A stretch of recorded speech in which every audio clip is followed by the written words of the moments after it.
Welcome to Search the Scriptures. We are working our way through the book of 2 Kings, and we are in chapter number 6. And here in chapter 6, we find the king of Aram is at war with the nation of Israel. Now, the nation of Aram is the one that had a commander named Naaman, who we talked about just recently, who had been healed of leprosy after he went and visited Elisha. And Aram is trying to do battle with Israel, but every time they go to strike Israel, Israel knows they're coming ahead of time. And so the king of Aram gets his men together, his officers, and he says, "Look, man, what's going on? Who's telling the king of Israel where we're going to attack and when we're going to attack? Is there somebody that's an informant here among us?" And they say, "No, it doesn't have anything to do with us. None of us," it says in verse 12, "my lord the king. But Elisha, the prophet who is in Israel, tells the king of Israel the very words that you speak in your bedroom." Now, really, whether or not it was Elisha that knew ahead of time, because after all, these are the pagans that are giving forth this speech here. It's not like it's inspired speech, what they have to say. I wonder in the back of my mind, maybe it's Naaman.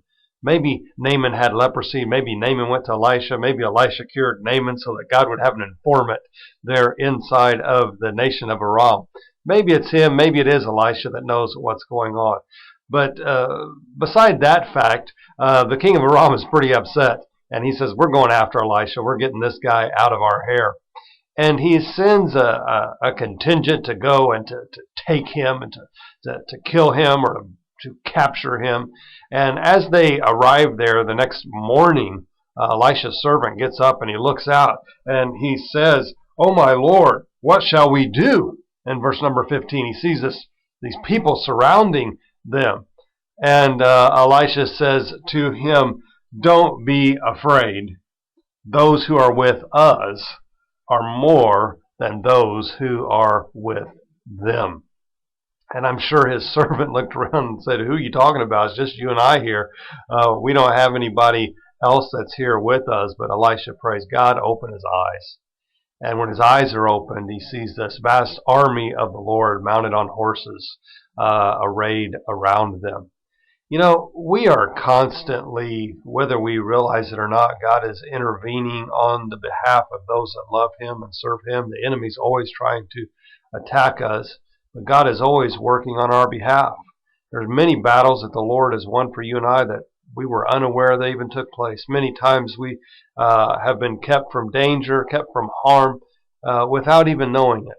God went and cut off the enemy, or had us escape the enemy's path before he ever got there. When there are those times when it looks like the enemy is about to get us, when we can see the enemy, when we know the evil is out there, we know destruction is coming our way, may we have open eyes to see that there are more with us than there are with them. That no weapon formed against us shall prosper. That truly God is on our side. If you are today feeling overwhelmed, I pray that you would take this passage of Scripture and that you would realize there's more with you than with the enemy. God will pull you through and intervene on your behalf. In the case of the rest of this story, the enemy was blinded. Elijah led the enemy by the hand into the gates of the capital of Israel, and the gates were closed behind them, and the enemy's eyes were open. And the king of Israel said, "What do we do with the enemy here? Do we kill them all?" And Elisha says, "No, don't kill them. Prepare a feast for them." They made a meal for them. They sent them on their way. And the king of Aram stopped pestering Israel for a great deal of time. God has a way. God has a plan to get you out of the battles that you are in. Just realize he is on your side today. There are more with you than there is with them. I hope this has been a blessing to you today. Hope you're having a great day so far, and may God richly bless the rest of your day.